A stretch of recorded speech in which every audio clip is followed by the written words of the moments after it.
Hai adik-adik, kembali lagi dengan Kak Rina di online class One Awan. Kali ini kita akan belajar untuk kelas 3, tema 3, subtema 1, aneka benda di sekitarku.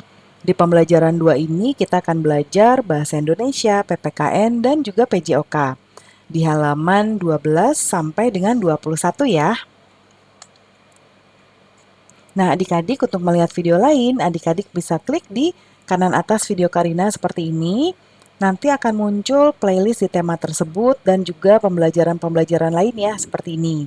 Atau untuk melihat yang lain, subtema lain atau tema lain, dan juga kelas lain bisa klik di kolom deskripsi seperti ini. Nanti pilih adik-adik mau lihat kelas berapa. Misalnya, adik-adik di sini kelas 3 ya, kelas 3 lalu mau lihat tema 2. Nah, diklik di biru-birunya ini, nanti akan masuk ke daftar playlistnya. Contohnya kelas 3 tema 1, kelas 3 tema 2, dan seterusnya. Nah, contohnya adik-adik mau lihat kelas 3 tema 1 ya, diklik aja di sini. Nah, kemudian di sini nanti akan masuk ke playlistnya. Yang diputar lebih dulu videonya adalah yang paling terbaru atau maksudnya yang paling awal ya di halaman-halaman awal nih, halaman 1 sampai 4. Nah, kalau di scroll lagi ke bawah itu ada semua halamannya ya berurutan ya. Jadi tinggal dicari aja ya adik-adik. Kita mulai yuk adik-adik. Di sini ada beberapa benda ya. Benda terbuat dari berbagai macam bahan dasar adik-adik. Sekarang kita pelajari bahan pembentuk benda. Nah, kita lihat ada lemari. Ya, ini ada lemari, kursi, lalu ini ada pensil, meja, ini kursi lagi, dan ini seperti lemari pajangan ya. Nah, kita baca teksnya, benda terbuat dari kayu. Sebutkan bahan untuk membuat pensil adik-adik. Nah, betul ya, jadi pensil itu terbuatnya dari kayu. Di sekitarmu banyak sekali benda yang terbuat dari kayu adik-adik. Coba adik-adik tengok, pasti ada nemu benda-benda yang ada di sekitar adik-adik di rumah, di sekolahan itu yang terbuat dari kayu. Nah, beberapa di antaranya adalah meja, kursi, dan juga lemari. Kayu juga digunakan untuk membuat benda kerajinan adik-adik, misalnya patung dan juga figura. Kayu adalah bagian dari pohon. Untuk memperoleh kayu, kita harus menebang pohon. Kemudian mengambil bagian batang untuk diolah menjadi berbagai macam benda.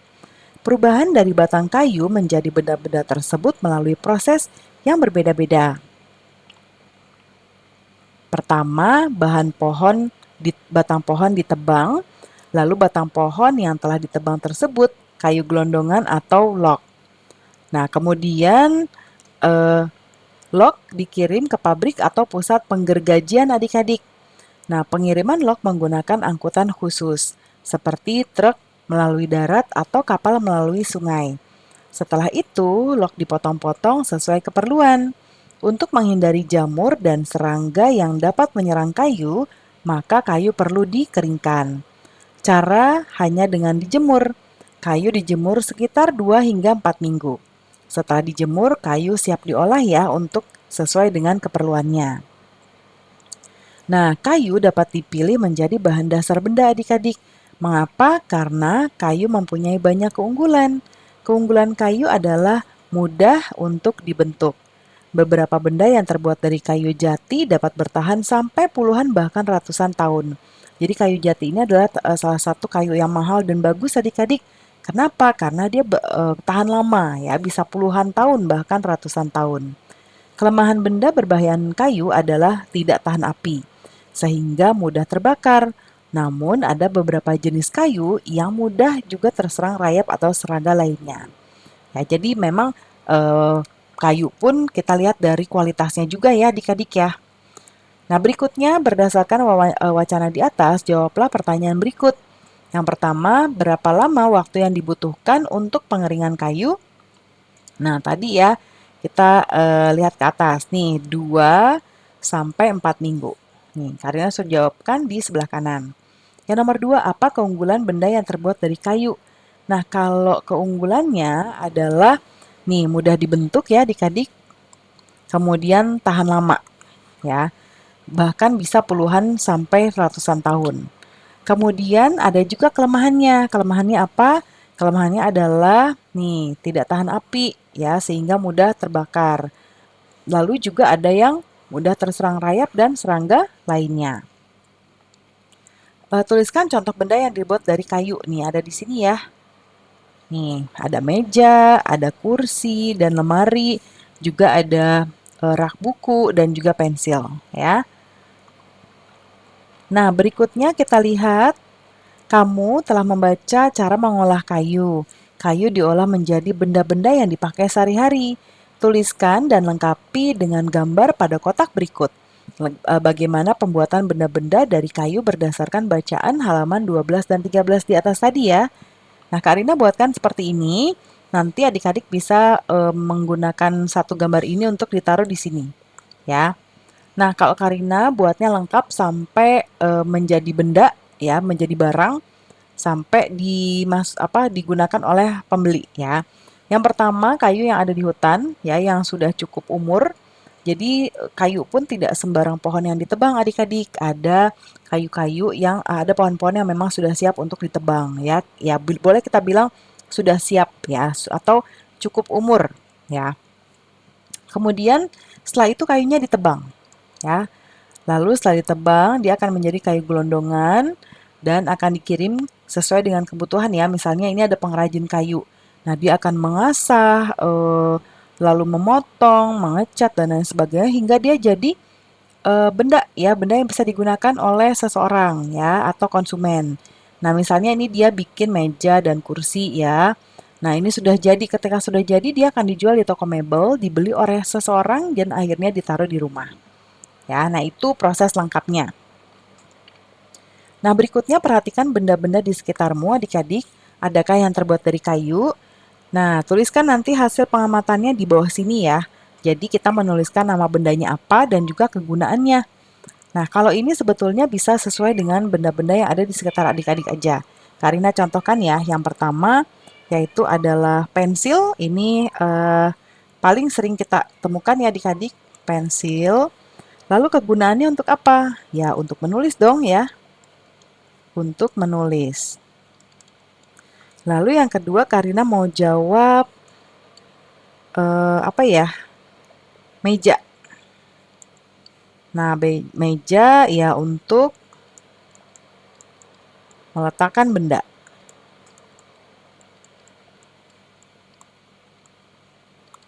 Kemudian yang ketiga, bisa kursi pasangannya meja untuk duduk.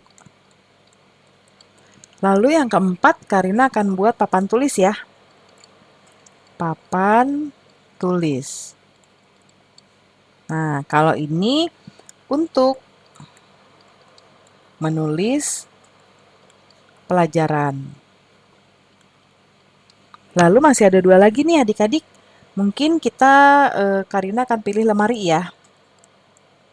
Lemari, gunaannya adalah untuk tempat menyimpan. Tempat penyimpanan. Penyimpanan apa? Macam-macam, bisa baju, bisa buku ya. Lalu yang keenam, Karina akan buat figura. Figura tuh kalau kayak foto ya adik-adik ada yang kotaknya di pinggirnya biasanya ada batasan di pinggirnya seperti ini. Nah, ini namanya figura ya. Kalau figura ya tadi ya tempat menyimpan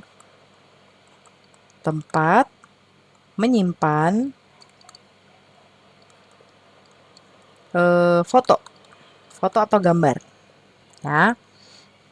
Nah, berikutnya desa tempat tinggal Siti dan teman-teman mempunyai hutan. Di dalam hutan tersebut terdapat beraneka jenis pohon. Nah, adik-adik fungsi hutan antara lain untuk menyerap air hujan ya. Hutan menyimpan air hujan tersebut dalam jumlah yang banyak. Namun ketika hutan digunduli, membuat aliran air terganggu. Hal ini menyebabkan air menggenang. Akhirnya terjadi banjir yang mengalir ke pemukiman penduduk. Nah, kebutuhan benda dari kayu yang terus meningkat mengakibatkan kebutuhan akan kayu terus meningkat adik-adik. Ya, Nah, jadi setiap tahun banyak pohon yang ditebang untuk mendapatkan kayu. Terkadang ada sekelompok orang yang menebang pohon tanpa izin. Nah, kegiatan ini disebut dengan penebangan liar.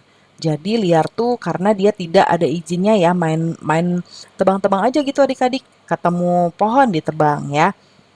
Nah, semakin lama jumlah pohon di hutan semakin berkurang. Nah, kita lihat di sini adalah nih ya, musyawarah bertujuan membahas bersama suatu masalah dengan tujuan mencapai keputusan bersama untuk menyelesaikan masalah tersebut. Nah, kita bermusyawarahlah bersama kelompok untuk menjawab pertanyaan berikut ya. Yang pertama, Karina sudah buatkan di sebelah kanan. Jadi Karina akan lihat teks bacaan tadi supaya kita bisa melihat jawabannya ada di mana. Nah, adik-adik di Desa Siti banyak penebangan liar nih adik-adik. Nah, bagaimana sih cara untuk mengatasinya? Nah, biasanya cara untuk mengatasi ini adalah melalui pemerintah. Ya, pemerintah harus memberikan sanksi, sanksi itu hukuman yang tegas terhadap para penebang liar ya adik-adik. Kemudian yang kedua, apa yang terjadi jika penerbangan liar tidak dihentikan? Yaitu dapat menyebabkan bencana alam. Seperti ini, banjir ya. Banjir, selain banjir ada juga longsor dan juga kekeringan. Nah, dan juga kalau misalnya nih, jadi hutan itu adalah habitat hewan, adik-adik. Habitat itu adalah tempat tinggal. Kalau ini ditebang semuanya nih, semuanya ya yang ada pohonnya nih, semua nggak ada, berarti kan gundul ya, atau tidak ada pohon sama sekali. Nah, pohon ini ada beberapa hewan yang habitatnya tinggal di pohon. Dan pohon juga membuat mereka nyaman atau aman tinggal untuk tinggal di tempat tersebut. Ya, jadi kalau udah nggak ada berarti mereka juga nggak bisa tinggal adik-adik. Ya. Kemudian berikutnya bagaimana cara mengembalikan hutan secara semula. Nah, kita bisa melakukan reboisasi adik-adik. Reboisasi itu artinya adalah penghijauan kembali. Misalnya nih, ini udah gundul ya udah kalau udah begitu gimana caranya nih kita ngembaliin. Nah, tanam aja pohon ya. Pohon kecil gitu ya. Nanti kan lama-lama kalau misalnya sudah di pohon setahun, 2 tahun, 3 tahun dan lama-lama dia akan jadi besar lagi ya. Jadi kita mulai dari awal lagi, kita tanam pohon baru. Kemudian berikutnya, kamu telah bermusyawarah bersama temanmu tentang penebangan liar ya. Tuliskan pengalamanmu bermusyawarah bersama teman di bawah ini. Nah, yang pertama pertanyaannya adalah, apakah musyawarah yang dilakukan berjalan lancar adik-adik?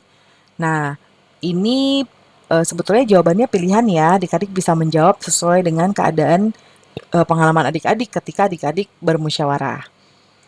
Nah, ini jadi musyawarahnya berjalan lancar atau tidak, berarti Karina akan contohkan jawabannya adalah musyawarah yang dilakukan berjalan lancar.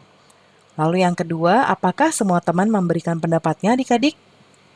Nah, ada beberapa teman yang belum memberikan pendapatnya, atau misalnya semua sudah ya dikondisikan sesuai dengan keadaan adik-adik. Lalu yang ketiga, apakah kamu setuju dengan hasil keputusan bersama? Berikan alasanmu. Saya setuju ya dengan keputusan bersama karena hutan harus dijaga kelestariannya agar tetap bermanfaat bagi manusia. Nah, atau kalau hasil keputusan bersama ketika kita bermusyawarah itu harus kita hargai adik-adik dan harus kita jalankan karena itu adalah hasil dari musyawarah bersama-sama ya. Nah, musyawarah merupakan salah satu cara untuk mencari keputusan bersama. Apa yang terjadi ketika keputusan langsung diambil tanpa musyawarah adik-adik? Nah, yang terjadi adalah bisa jadi ada yang tidak setuju dengan keputusan itu akhirnya tidak melaksanakan atau menjalankan. Ya, bahkan bisa juga ada terjadi pertengkaran atau pertikaian. Ya. Sekarang diskusikan bersama temanmu mengapa perlu musyawarah dalam mengambil keputusan bersama. Nah, musyawarah bertujuan membahas bersama suatu masalah adik-adik. Ya, tujuannya apa? Tujuannya adalah untuk mencapai keputusan bersama. Nah, untuk menyelesaikan masalah tersebut, ya. Nah, sekarang kita lihat di sini kayu tidak hanya digunakan sebagai bahan baku untuk membuat meja, kursi, ataupun benda kerajinan. Kayu juga dapat digunakan untuk perlengkapan olahraga, seperti permainan bola kayu. Pada permainan bola kayu, perlengkapan yang digunakan adalah bola dan pemukul. Seperti di gambar ini ya. Bola dan pemukulnya terbuat dari kayu. Pemain harus memukul bola menuju gawang kecil. Gawang kecil juga terbuat dari kayu. Nih, kita perhatikan gambar di bawah ini ya. Contohnya permainannya, alatnya seperti ini adik-adik. Sekarang kita akan melakukan kegiatan menangkap dan melempar bola. Tetapi bola kayu tidak digunakan untuk melempar maupun menangkap bola adik-adik. Kenapa? Wah, bola kayu itu berat ya adik-adik. Kalau bola biasa itu enteng karena dalamnya itu udara. Nah, kalau ini kan dia benda padat ya, jadinya dalamnya tuh tidak bolong atau tidak kopong. Kalau dilempar ya bahaya ya. Nah, karena tadi bola kayu berat, kita akan bermain menggunakan bola yang terbuat dari plastik atau kulit sintetis. Jadi kayak bola yang bener gitu buat main bola ya adik-adik. Nah, bola ini lebih ringan ketika dilempar dan ditangkap. Nah, yuk kita berlatih menangkap dan melempar bola adik-adik. Perhatikan cara melempar dan menangkap bola yang benar ya. Ini teknik dasar melempar. Contohnya seperti ini. Dipegang dulu bolanya, kuda-kudanya seperti ini ya kakinya, posisi kakinya. Lalu posisi akan melemparnya seperti ini tangannya. Kalau sudah siap melempar baru didorong sekuat-kuatnya atau kalau tidak ingin yang paling jauh berarti misalnya mau masuk ke keranjang, berarti harus fokus tujuannya ke keranjang ya. Nah, sekarang gerakan dasar menangkap bola. Tangannya membuka ya, fokus melihat bola arahnya kemana, ke kanan, ke kiri, ke atas, ke bawah ya, kita perhatikan. Nah, kalau sudah ya, sudah ketangkep deh bolanya ya. Nah, sekarang gerakan kombinasi melempar dan menangkap. Jadi berpasangan seperti ini ya adik-adik ya. Nih, lalu yang satu melempar, yang satu menangkap. Nanti gantian ya, gantian ke sini. Nah, sekarang sebelum melakukan permainan bersama teman-temanmu, lakukan pemanasan. Pemanasan dapat dilakukan dengan bermain. Pembelajaran kita sudah selesai ya adik-adik. Terima kasih sudah menonton sampai akhir. Mohon dimaafkan apabila ada kesalahan dalam perkataan maupun dalam materi yang diberikan. Sampai jumpa di pembelajaran berikutnya. Dadah!